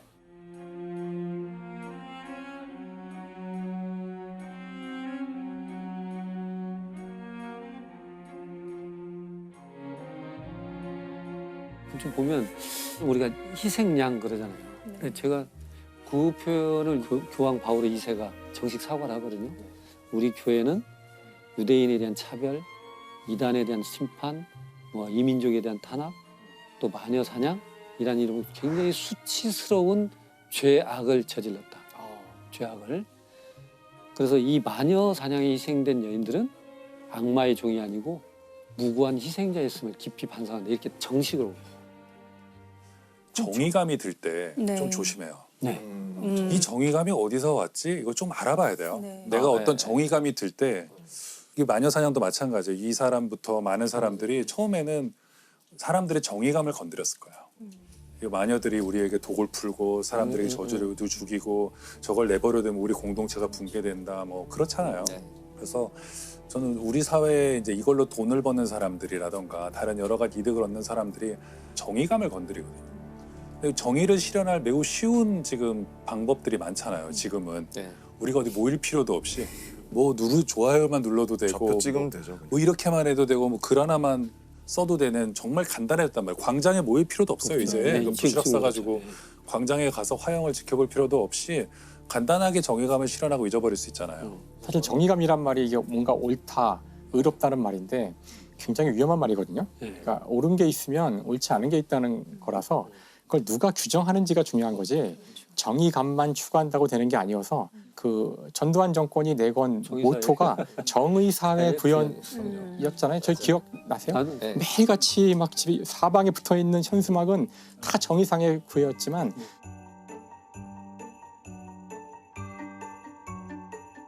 네, 그리고 사실 정의롭게 우리가 살거나 행동한다는 게 그렇게 간단할 리가 없거든요. 간단한 리가 없죠. 그래서 그 책이 있잖아요. 정의란 무엇인가. 네. 정의라는 마약에 쉽게 취하면 안 되고 정의란 무엇인가 읽어야 되나요? 괴물로 하면 떠오른 단어부터 생각을 해보다가 우선은 많이들 얘기하는 사이코패스? 사이코패스. 그게 뭐 생각이 나니까 정신과에서는 그냥 반사회적 인격장애에 가까운 걸 이렇게 표현한다 이렇게 해요. 반사회적 인격장애라는 것은 약간은 도덕적 감정이 없고 공감 능력이 떨어지고 비윤리적 행동을 하고 뭐 이런 것들을 갖고 이제 얘기를 하는 거죠, 실은. 그 무슨 검사가 있지 않나요? 근데 사이코패스를. 사이코패스를 그냥 그런 성향이 있는 사람의 체크리스트가 있긴 있어요. 근데 로버트 헤어라는 사람이 이제 만들었어요, 임으로. 근데 그게 뭐 표준은 아니에요. 절대적이지 그게 이제 많기 때문에 그러는데.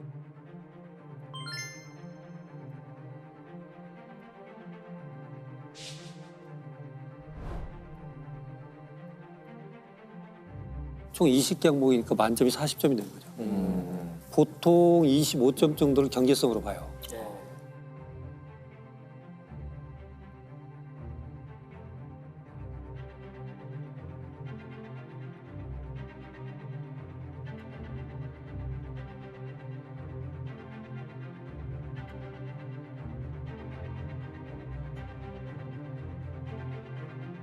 공통적으로 나타나는 패턴이 있다고 그래서 이런 패턴을 아직 범죄를 저지르지 않은 사람이 동일시해서는 안 되는 거예요. 아직은 그래서 그렇게 해서 했지만 제가 이제 오늘 찾은 사람은 제임스 펠런이라는 뇌신경과학자입니다. 이 사람이 스스로 사이코패스라고 말을 해요. 자기 자신. 자기 자신이.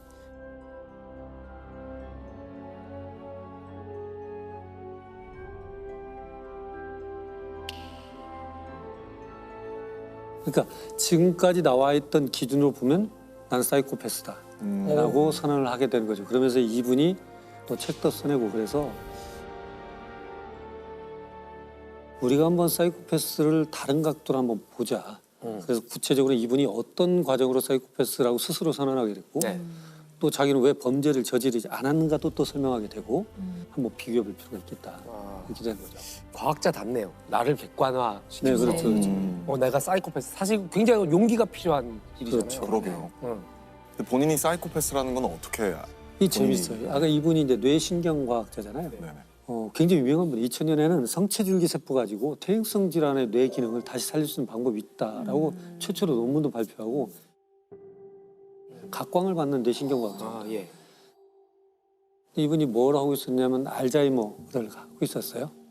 근데 이분이 그 알츠하이머를 할 때는 알츠하이머 환자가 있는 뇌 스캔 사진이 있다면 대조군 정상 뇌 스캔 사진도 있어야 돼요.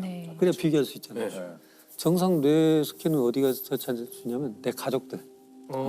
가족들 뭐 인지 기능에 장애가 없으니까 그 가족들 사진을 찍어서 하고 그렇게 보는데 문제는 그 전에 바로 자기한테 왔던 검사 의뢰가 온 게 뭐냐면 한 50명 정도 되는 흉측한 사이코패스로 범죄를 저지른 사람들의 뇌 스캔 사진이 왔어요. 그래서 그들의 공통적 패턴이 뭐냐라고 알려달라. 뇌 스캔 사진을 받아서 해석을 해달라는 의뢰를 받았어요. 개별적으로.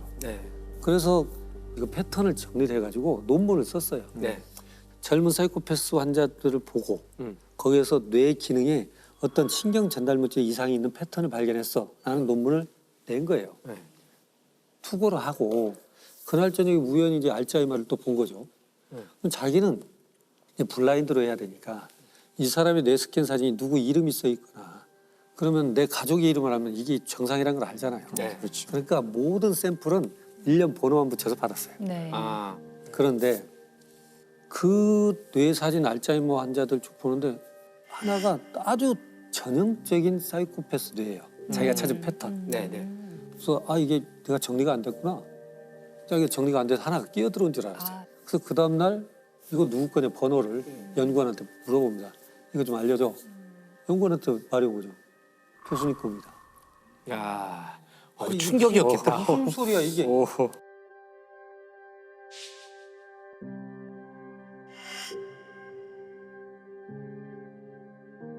아니 난 폭력전과도 없고 폭력적이지도 않았고 뭐 어떤 죄도 저지른 바가 없는데 내가 무슨 사이코패스 말도 안 되지. 다시 알아봐. 그러니까 본인 거예요. 그 사이코패스 이 범죄자들의 뇌의 공통점은 어떤 거예요? 이제 이게 지금 이게 뇌를 자른 거라고 보시면 돼요. 모두가 들어가 있잖아요. 이게 이제 우리가 대뇌가 있고 뒤에는 이제 소뇌가 이렇게 있는데 여기는 어디냐면 우리 눈이 있는데요.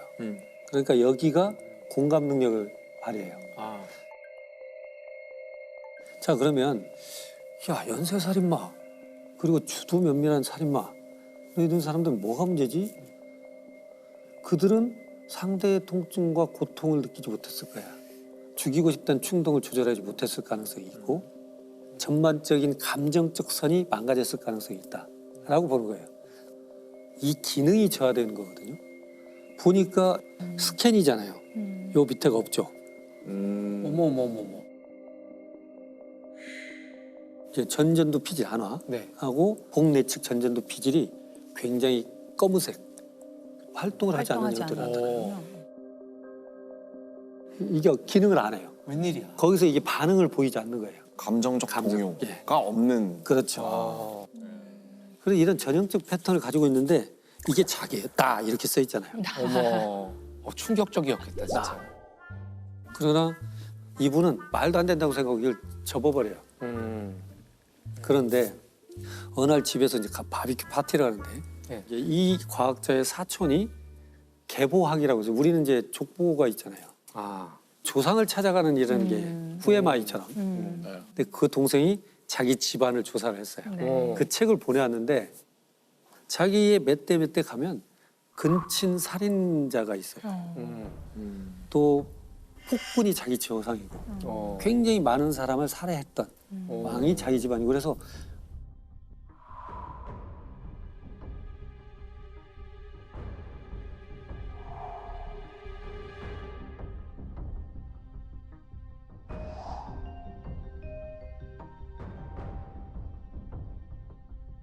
갑자기 이게 무슨 우리 집안에 이게 이런 게 있다고 이렇게 되는 거죠. 그래서 자기가 생각해보면서 그래 뇌의 기능 저하는 그렇다 치고 그럼 또 이 사람들한테 나타나는 게 뭐가 있지 이러면서 이제 그 당시에 유전자 우리 지놈 만들 때잖아요. 그럼 유전자는 뭐가 있을까?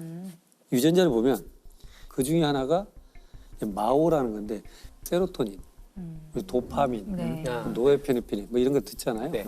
이것이 분해하는 효소예요. 똑같은 마오 A라는 유전자가 짧은 유전자가 있고 긴 유전자가 있는데 마오 A의 유전자가 짧으면 공격적 성향을 발휘한다고 해서 워리어진이라고 해요. 전사 유전자라고 해요. 물론 그게 있다고 해서 꼭 그런 건 아니고 그 전사 유전자가 또 다른 사이코패스에서 보여지는 뭐 말을 많이 한달지 뭐 이런 것들을 다 설명하지는 못해요. 아직도 우리는 다 몰라요 이게. 근데 이미 우리는 집안 샘플을 다 갖고 있잖아요. 분석을 해보니까 마오 유전자가 많아요. 전사 유전자가. 그럼 이 사이코패스가 유전적인 아니 이제 전사 유전자라는 표현을 해요.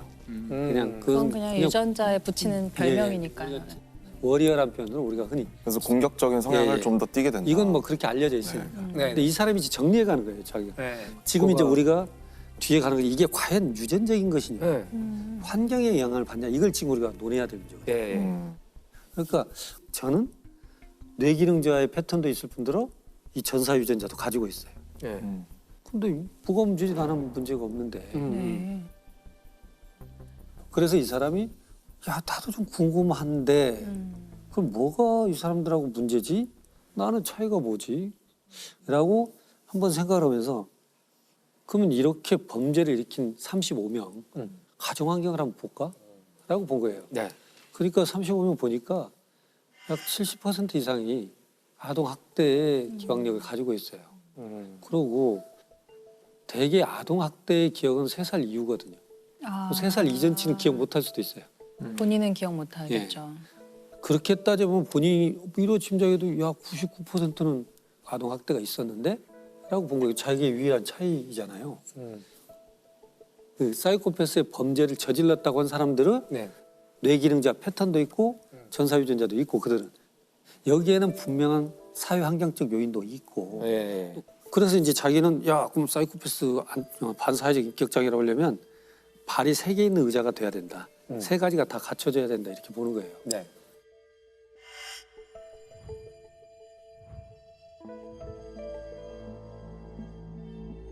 That's the second thing. So it's brain damage, the genetics. The third key thing is abuse. And how that... I analyzed all of them, 5 of which I determined were the brains of psychopaths. 근데 여기에 나타난 사람의 패턴들을 보니까 그런 부분이 있는 것이지 이거 다 있어도 아무런 일을 발휘한 사람이 없어요. 여러 이론 중에 하나라는 말씀이시죠. 그렇죠. 그리고 발표를 하고 났는데 아니 근데 동료들이 자기한테 이 사이코패스 같은 놈 이런 소리 많이 한 거예요 자기한테. 감정을 실어서 농담이 아니고. 그래서 자기는 그 말을 들으면서 어떤 생각을 했냐면 그냥 던진 말이 아닐 수도 있지 않아? 라는 생각을 한 거예요. 그러니까 이런 검사 전에 그런 말들을 종종 들었었다는 거죠. 왜냐하면 이 사람의 만행을 보면 스스로가 써요 여기다가. 뭐라고 했냐면 폭발물에 제 관심을 붙여갖고 친구들하고 폭발물 해가지고 다른 집 태워버리기도 하고. 근데 나는 사람 해칠 의도는 없었잖아. 우리 장난이었잖아. 이게 더 이런 거 다들 이런 장난을 하지 않나? 다들 뭐 남의 집 하나씩은 태워먹잖아. 친구들 데리고 가가지고 설득해가지고 장난을 좀 심하게 치고 또 자기는 임기응변이 뛰어나다고 봐요. 그리고 유머러스하다고 생각하고. 재미있는 일들이 있었는데 내가 잘 임기응변이 좋아서 난 잘 풀려났어. 난 평범한 사람이야. 장난이야. 장난이었어. 근데 교수님 아무리 그렇더라도 아까 그 동료들이 너 사이코패스야 이렇게 얘기를 했듯이 가족들도 알고 있었을 거 아니에요. 자, 그래서 이런 성향을 가진 애들은 어렸을 때도 그 성향을 알 수 있대요. 부모는. 부모가 제일 잘 알 수밖에 없지 않나요? 근데 이렇게 해서 어렸을 때를 돌이켜봐요. 근데 어렸을 때 아버지는 자기를 데리고 낚시 다니고 경마장 데리고 다니고 끊임없이 같이 장난을 쳐주고 어머니는 바느질도 알려주고 끊임없이 관심을 가져주고 좋은 부모님을 만나는데 그렇게 해서 그런 속에서 크고 어떤 때는 아버지하고 삼촌이 약사인데 약을 배달을 하는 일이 있었나 봐요. 그럼 배달을 이 아들이 시킨 거예요. 그래서 아들은 가다가 이제 양로원도 가고 장애인 수용시설 약 배달도 가고 그런 것이 있었어요. 근데 나중에 보면 이분이 공감 능력이 떨어진다는 걸 본인은 알지만 장애인들을 보면 순간적으로 슬픔이 같이 느껴져요. 어렸을 때 그 아빠의 그 행동 때문에 조건반사적으로 같이 공감하는 그때는 조건반사적으로 생겨요. 그러니까 중요한 건 이분이 쭉 돌이켜보니까 우리 어머니 아버지는 나를 알았던 거예요. 그래서 그걸 집요하게 눌러주고 이끌어주고 끌고 갔고 학교 선생님마저도 연극이든 음악이든 스포츠든 무엇이든지 이 애가 참여할 수 있도록 배려를 해줬던 환경이 거예요. 좋았네요. 자기는 어떻게 생각하냐면 이쁨 받는 사람 그리고 학교에서 난 뛰어난 성적을 가진 사람 나는 학급의 분위기를 이끌어가는 유머스러운 대장 이렇게 생각을 했던 것이지 내가 이상하다고 생각하고 난 지극히 평범하다고 생각한 거예요. 지극히 평범하다. 본성에서는 공감 능력이 많이 떨어지지만 그렇지. 공감이 학습을 통해서 얻어질 수 있다는 뜻이 되는 건가요? 이제 그게 이제 문제입니다. 공감도 두 종류가 있어요. 인지적 공감이 있고 감정적 공감이 있어요. 이게 감정적 공감 뭐냐면 진짜 공감하는 거예요. 같이 울컥해주고. 근데 이제 우리가 말하는 인지적 공감 뭐냐면 홍수가 나면 저거 어떻게 하지? 저 전쟁 났는데 어떻게 하지? 라고 생각하는 것이지 그 슬픔을 느끼진 않아. 이게 미묘한 차이예요. 그래서 이 사람은 공감 능력이 떨어진 사람이라는 것이 이 책 전체에서 보여져요. 자기가 해부학교실 근무를 할 때 어떤 어린아이가 소녀가 사망을 했어요. 근데 부모가 울고 있는 옆에 가서 뭐라고 그러냐면 드레스가 참 이뻐요. 드레스가 깔끔하고 이쁘니까 소녀의 죽음을 애도하는 부모 옆에서 드레스가 참 이쁘군요 이렇게 표현해요. 그러니까 죽음은 아는데 이 부모의 심정은 몰라요 나는. 그리고 가족 친척들의 장례식장에 안 가요. 부위봉투 하면 되는 거야. 내가 가서 의미는 없잖아 이렇게 생각해요. 근데 진짜 장례식을 가는 건 같이 공감해 주려고 슬픔을 나누고 애도해주고 서로 힘 북돋아주려고 가는 건데 이 사람은 그 의미를 못 찾아요. 슬퍼서 가는 게 아니라 슬퍼해야 하겠다는 걸 알기 때문에 가는 거군요. 그러나 참 아버지가 돌아가서 슬프겠구나. 그건 이해는 해요. 머리로 말하자면, 이해하는 거죠. 배워서 아는 공감이네요. 진짜. 그것은 그렇죠. 그럴 수 있죠. 그렇죠. 그러니까 어떻게 보면 이런 공감을 가진 사람은 공감을 하는 척은 할 수 있어요. 그래서 이 사람이 이거 쓰면서 페이지에 뭐라고 하냐면 나는 친사회적 사이코패스, 운 좋은 사이코패스 이렇게 표현을 해요. 결국 뭐냐면 비록 내 공감 능력은 떨어지지만 사회 규범이 지킬 줄 알고 도덕이 무엇인지 알고 또 남한테 크게 전과를 저지르지 않은 그런 것들은 있다. 그 컨트로버시가 있잖아요.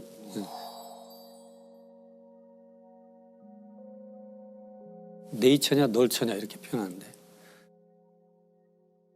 이분은 태어난 대로 산다고 생각하는 생리 해부학자예요. 그건 뭐냐면 모든 사람들을 만날 때 우리는 태어난 대로 살아.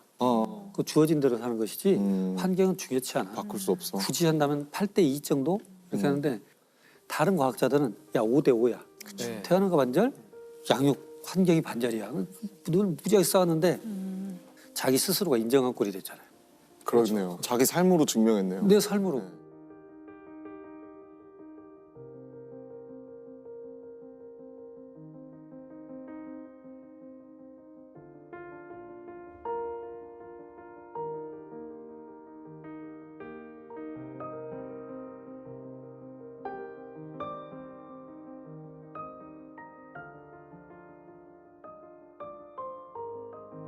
근데 중요한 건 이 사람이 자 그러면 나는 이 사회에는 사이코패스가 없는 건가? 또 있다면 몇 퍼센트가 있고 왜 존재하지? 라고 생각하는 거예요. 이게 반사회적 인격장애는 여성은 1%, 남성은 3% 정도니까 2% 정도 항상 존재해요. 그러면 그 인구의 2%라면은 우리 누군가의 가족이나 친구 그리고 이 현장 안에도 여기도 한 명쯤 많은 거죠. 한 명 정도 있을 수가 있는 중에서 한 명 정도. 이게 생물학자들이 볼 때는 저 너무 안 좋은 형질이라면 분명히 진화상 도태돼 버려야죠.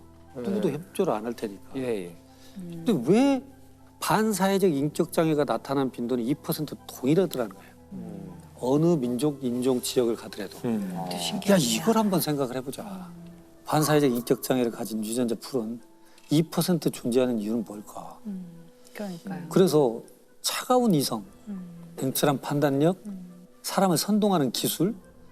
지금은 우리가 평화로운 시대 때는 독선적이지만 전시회는 어떨까 생각해 본 거예요. 본인. 아. 전시회는 거리낌 없이 총을 쏠 거야. 네. 나의 주저함이 우리 아군한테 피해를 끼칠 수 있으니까. 상대방이 이 총을 맞고 아플까를 전혀 생각하지 않고. 훌륭한 장군이겠네요. 그렇죠. 또 이 어려운 시기가 되면 어떤 거짓말을 해서라도 선동할 거야. 저 너머에 가면 우리 뭐가 있을 것이다. 끊임없이 연구해서 뭔가를 찾아내기도 하고 이랬던 것들이 있다. 우린 집단 내에 공고의 2%가 살아남아서 지금까지 가는 이유에는 어떻게 보면 그 소수들이 가장 어려운 인류 역사에서 난관을 뚫고 나온 사람들일 수도 있다.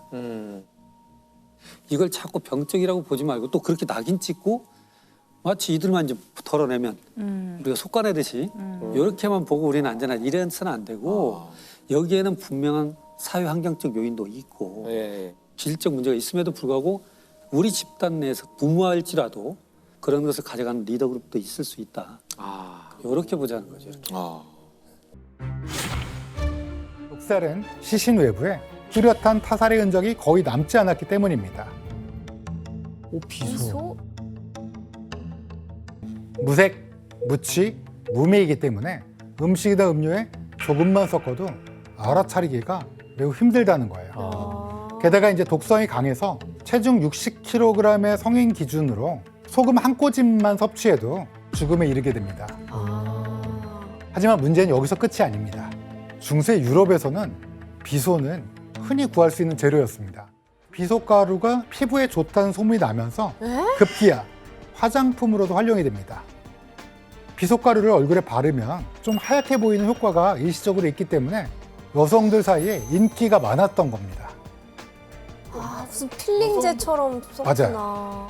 이처럼 비소는 독성이 있었음에도 불구하고 그때 당시엔 위험성을 제대로 인식하지 못하고 살충제, 쥐약, 그리고 피부 미용에 무분별하게 활용되고 있었습니다. 비소가 대중화되며 다양하게 사용되자 독살에 악용되는 일이 잦아졌습니다. 대표적인 인물이 바로 17세기 이탈리아의 악명 높은 독살범 줄리아 토파나였습니다. 줄리아는 약 600명을 독살한 희대의 살인마였습니다. 예? 그냥 이건 무분별하게 죽인 거예요? 그렇다면 어떻게 비소로 그 많은 사람을 살해할 수 있었을까요? 아니, 물탱크에 든 거 아니에요? 그러겠지. 강에 풀었나?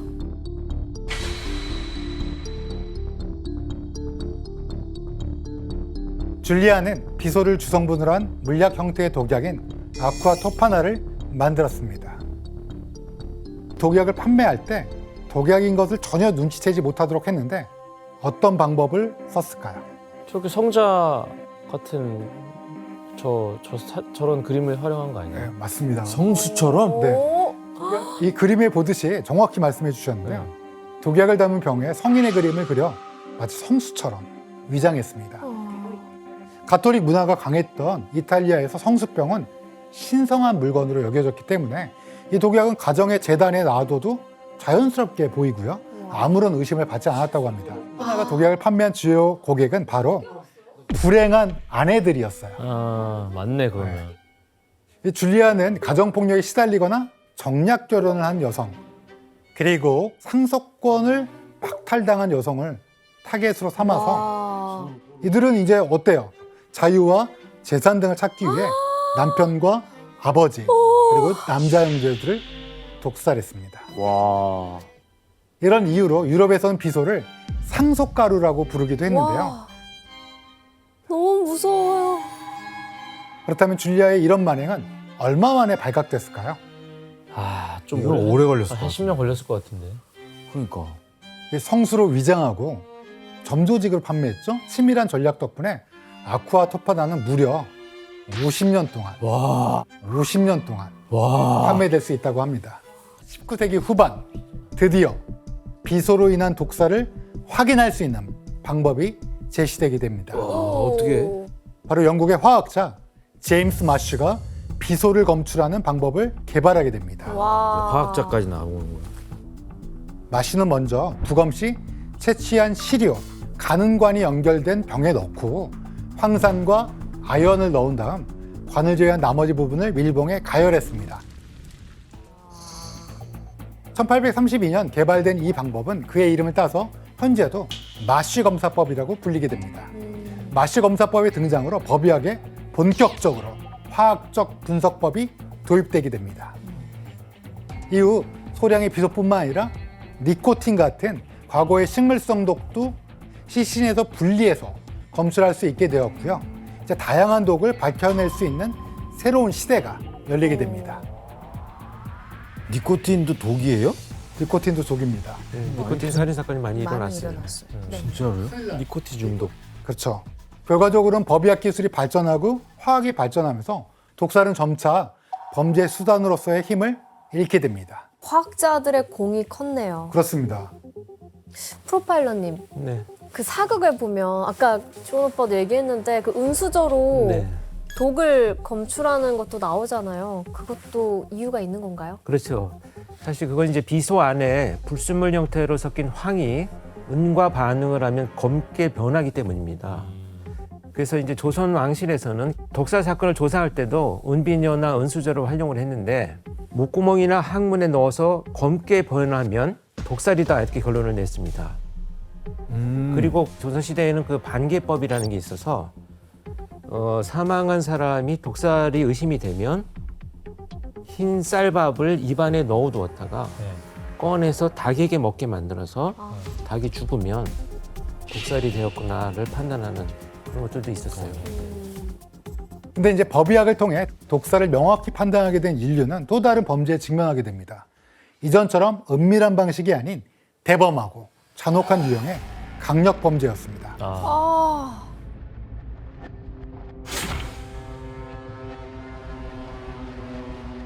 지금까지도 희대의 살인마로 불리는 범인이 저지른 사건이었습니다. 과연 누굴까요? 잭 더 리퍼.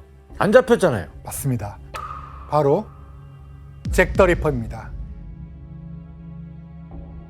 잭 더 리퍼는 1888년 8월 31일부터 11월 9일까지 약 2달 만에 5명의 매춘부를 연달아 살해했습니다.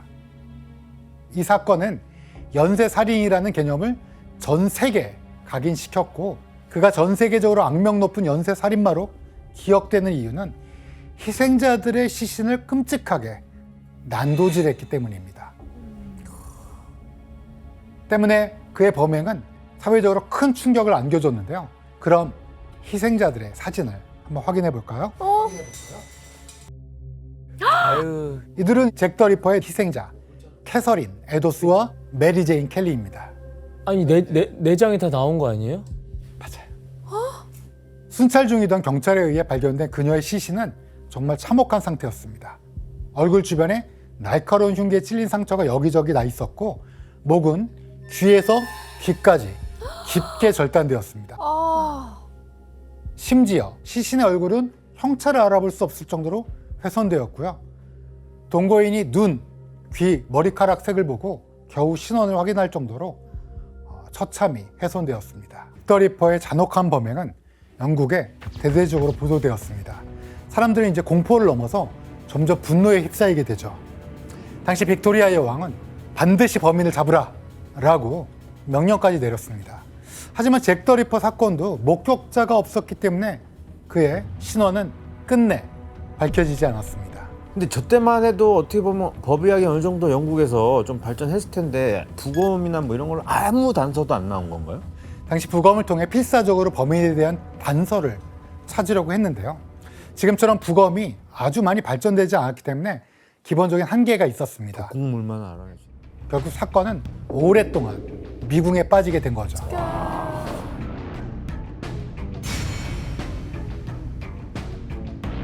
이렇게 잔혹한 강력 범죄들이 사회를 위협하자 범인의 정체를 하루라도 빨리 밝혀내기 위한 더 정교한 수사기법이 필요해지기 시작했습니다.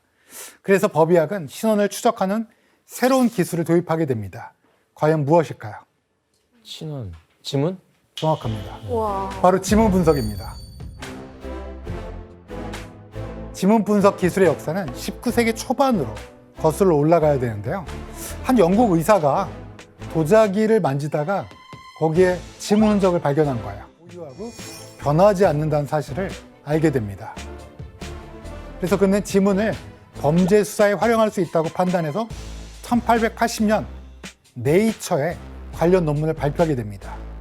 이후 1892년 찰스 다윈의 외사촌이자 우생학의 창시자였던 프랜시스 골턴이 이 지문 연구를 더욱 발전시켰습니다. 골턴은 지문에 공통적으로 작은 삼각형 영역이 존재한다는 사실을 깨달았어요. 이것을 델타라고 명명한 뒤 지문의 기본 유형을 나누었습니다. 놀랍게도 지금까지 서로 다른 두 사람의 지문이 완전히 일치한 사례는 단 한 번도 보고된 적이 없습니다. 와, 진짜 신기하다. 그래서 지문이 신원을 확인할 수 있는 확고한 증거로 인정받게 된 거죠. 다 다를까? 인체의 신비 같아, 인체의 신비. 맞아요. 이제 범죄 현장에 남겨진 지문을 통해 강력 범죄와 같은 복잡한 사건에서도 용의자를 특정하거나 연결고리를 찾는 일이 훨씬 수월해졌습니다. 그러겠네. 와. 이로써 법의학은 또 한 단계 발전하게 된 거죠. 이때도 범죄자가 이제 시신을 훼손을 했는데요. 특히 이제 신원을 확인하기 어렵게 하기 위해서 지문을 다 도려낸 경우들이 있었습니다. 그래서 피해자의 신원을 확인하는 것을 굉장히 어렵게 만들었지만 그럼에도 불구하고 우리 지문은 이 속지문이라는 게 있어요. 이 표피가 벗겨져 나가도 그 안에 남아있는 지문의 융선이 있기 때문에 경찰에서 160번 이상의 지문 작업을 한 끝에 피해자의 신원들을 다 밝혀내서 피해자의 실종 시점, 장소 이런 것들을 다 추적을 하고요. 결국 이제 유영철이가 검거가 되고 사형을 선고받고 지금 복역 중에 있죠. 변호사님, 근데 지문 분석 가장 활용 많이 되는 국가가 또 우리나라라면서요? 맞습니다. 우리나라가 정말 잘 활용되는 나라 중에 하나인데요. 실종자도 찾을 수 있고 범죄 수사에도 활용할 수 있고 신원도 추적할 수 있거든요. 그래서 과거에 이 미제 사건의 증거물에서 발견된 지문을 뒤늦게 이제 분석을 해서 새롭게 사건을 해결하는 경우도 많아졌습니다. 그래서 2017년도에 6개월 동안 이 미제 강력 사건 994건의 현장 지문을 재검색해서 그중에 무려 154건을 해결했어요. 와. 맞습니다. 그리고 이후 20세기가 되자 법의학은 더욱 세밀하고 체계적으로 발전하게 됩니다. 부검이 범인을 특정하는 데까지 적극적으로 활용되기 시작한 시대가 열린 거죠. 이것을 가능하게 한 인물이 프랑스 법의학의 아버지로 불리는 에드몽 로카르도입니다. 범죄학자였던 에드몽 로카르는 범인이 사건 현장에 반드시 흔적을 남긴다고 생각했습니다. 그치, 현장에 다 답이 있지. 그래서 발자국, 담뱃재, 립스틱 자국, 핏자국 등 이 모든 것들이 범인이 누구인지를 증명하는 결정적인 증거라고 주장했습니다.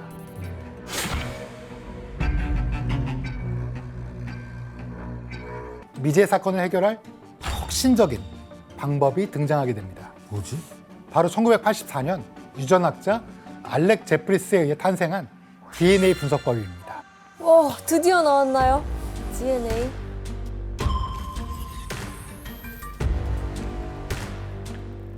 DNA의 엑선 필름을 보다가 우연히 DNA 패턴에 고유성이 있다는 걸 알게 됩니다. 당시 DNA의 독특한 패턴을 발견한 제프리스가 한 말이 있습니다. 규현 씨가 한번 읽어봐 주시겠어요?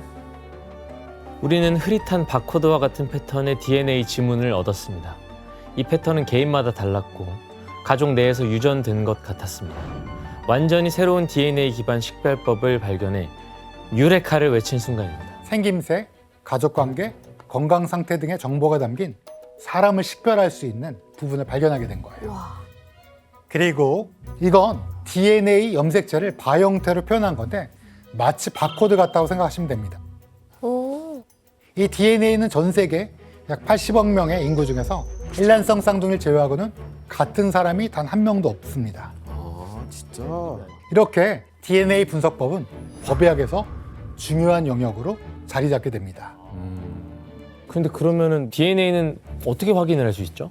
네, 이 DNA는 사건 현장이나 피해자의 시신에 남아있는 혈흔, 타액, 정액, 모발, 피부 조직 등 소량의 생물학적 증거만으로도 확인이 가능합니다. DNA 분석법은 특정 범죄를 해결하는데 가장 큰 역할을 하게 되는데요.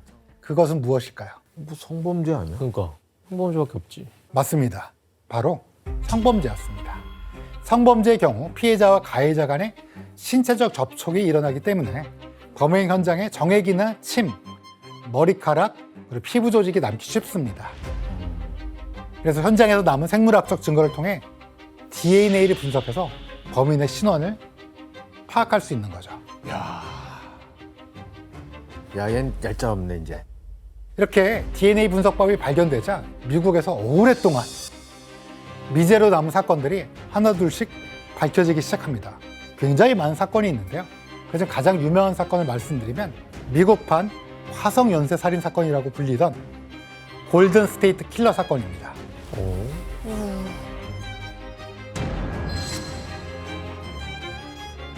1973년부터 1986년까지 약 13년 동안 캘리포니아 일대에서 50여 명의 여성이 성폭행당한 사건으로 약 40년 동안 범인이 잡히지 않은 미제 사건이었어요.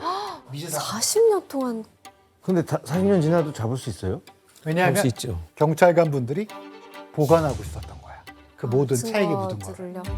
그러니까 그런데 지난 2018년 드디어 일명 골든 스테이트 킬러라 불리는 범인의 정체가 밝혀졌습니다. 조지프 제임스 드앤젤로. 그의 이름이었습니다. 경찰이니까 잡기 더 힘들었겠네요. 네, 맞아요. 저 지금 소름 돋았어요. 이게 사실 밝혀지게 된 건 재밌는 일화가 있는데요. 경찰들이 너무 잡고 싶었어요. 그러니까 이 DNA를 어디에 올렸는지 아세요? 이 범인의 DNA를? 왜 올리지? 바로 족보 사이트예요. 근데 또 올린 사람 중에 DNA 패턴이 비슷한 친척이 있는 거예요. 그래서 접근했는데 그의 정체가 바로 동료 경찰관이었던 조지프 제임스 드앤젤러였던 거예요. 우와. 경찰로 밝혀지자 사실 모두가 경악했어요. 왜냐하면 경찰이었던 그는 42년간 수사망을 피해가며 갖은 범죄를 저질렀고 아내도 있고 세 딸이 있었어요. 굉장히 자상한 아빠였고 그러니까 모두 놀랐던 거죠. 딸인데 어떻게 저런 짓을 할 수 있어? 그런데 재판에서 드앤젤로의 잔혹한 여죄들이 더 드러나게 되는데 바로 13건의 살인사건이 밝혀지게 된 거죠. 결국 판사는 법에 따라 부과할 수 있는 최고 형량을 선고한다며 가석방 없는 종신형을 선고했습니다. 법의학의 가장 중요한 분야인 부검 역시 전문성이 강화되면서 사건의 판도를 뒤집는 데 큰 역할을 하게 되는데요. 맞아. 이에 점점 교묘해지는 범죄에 맞서 진실을 파헤치는데 부검의 역할이 더욱 부각되기 시작한 거죠.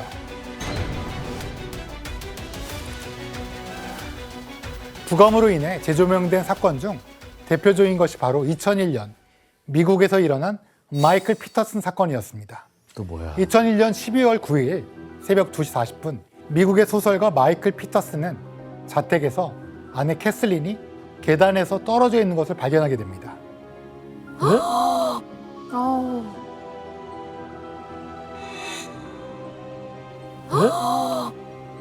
계단에 떨어졌는데 저렇게 된다고요? 말이 돼요? 좀 충격적이죠? 발은 왜? 이건 타살 누가 봐도 타살인데? 이 장면을 목격한 마이클은 곧바로 911에 신고 전화를 하는데요. 마이클의 신고로 캐슬린은 곧 병원으로 옮겨지게 됩니다. 하지만 결국 출혈이 너무 많아서 사망하게 됩니다. 사고와 관련해 마이클은 캐슬린이 신경안정제와 술을 함께 먹고 계단에서 넘어져 추락했다고 주장합니다. 와. 말도 안 돼. 무슨 추락해서 저렇게 될 수 있어요? 그리고 부검 결과 역시 캐슬린의 혈중 알코올 농도가 0.07%, 신경안정제인 륨을 한 5에서 15mg, 한 2알 정도를 복용한 걸로 나타났습니다. 진짜 먹었다고? 당시 부검이었던 데보라 라디쉬가 사고사가 아닌 타살을 주장한 겁니다. 바로 캐서린의 머리에서 타살의 흔적이 발견된 겁니다.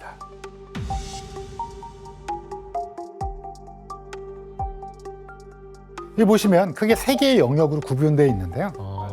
보시면 이렇게 약간 줄무늬처럼 그려져 있는 게 찢어진 상처예요. 이런 걸 저희는 열창이라고 하는데요. 여기 머리에서 보시면 방향이 여러 개, 하나, 둘, 셋, 넷, 다섯, 여섯, 일곱. 사실은 계단에서 구르면서 방향이 이렇게 다양하게 나오는 경우는 드뭅니다. 진짜. 그다음에 이분의 손목에 또 얼굴에 구타의 흔적과 잡아챈 흔적들이 있어요.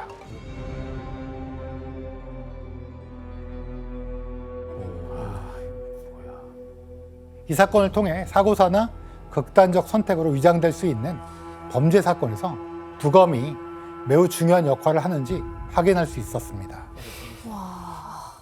그리고 부검이 중요하게 활용되는 분야가 또 있습니다. 살인 사건인데 그 중에서도 특히 아동 관련 사건을 들면 다들 분노하잖아요. 아, 짜증나죠. 네. 아이들은 보호자인 부모가 자신에게 부당한 폭력을 가하면 정서적으로 위축되어 저항하지 못하는 게 일반적이에요. 그지. 그렇죠.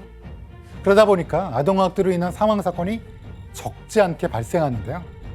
온 국민을 분노케 했던 정인이 사건의 부검 결과 학대로 밝혀졌습니다. 아, 이건 좀 부검인은 지금까지 봤던 아동 학대 중 제일 심한 경우라고 밝혔습니다. 에?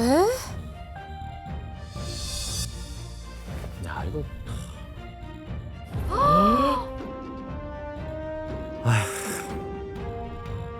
뭐 거의 뭐